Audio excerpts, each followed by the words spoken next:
We are gathered with the team of folks who help lead the transition from our school-based work to our direct-to-youth digital strategy. So this was the team that came on board.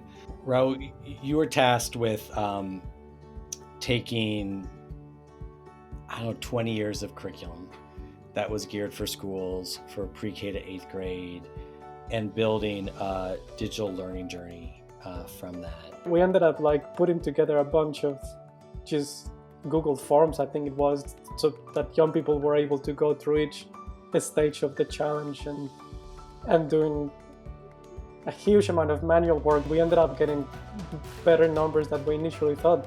So that first group of challenges was just a fantastic group of people with some of the most amazing projects that we still I still see that sometimes make some of the stories that are shown in the PeaceFirst social media. Meredith, we had Raul building the platform, Bobby telling the story, Bonnie raising money. You were building the business. People really wanted us to speak a language and we were trying to build a different vocabulary. And I think that was the hardest part. We were in the middle.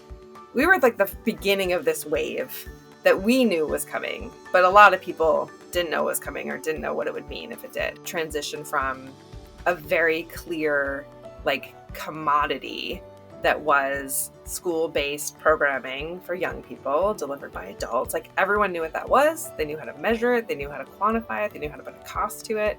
And then we were like, hey, we are going to build something. Young people are going to take it over. We're going to send them some real live cash. Could we have your money to do that?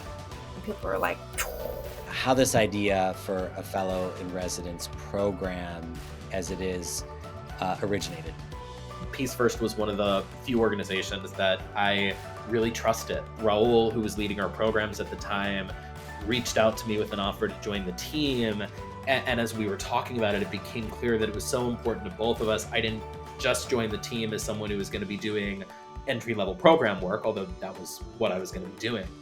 But the idea was that I could bring the perspective of a young social change leader and make sure that all the decisions we made were centered around this idea of what do young people who are trying to make a difference. The process of creation for the Fellow in Residence program was basically just one of endless conversations, right? Either with young people who are on the ground doing social change work and trying to understand what it would look like for them to sort of work full-time mobilizing others and what they would want from that opportunity, and then talking to folks at partners that we had like Teach for All, Ashoka, and Civicus that ran fellowship programs and understand what is it that makes your program work. What advice do you have about the fellowship from your experiences? Don't wait. Have a bias for action. And listen well with the people around you. People don't do hard things just for fun.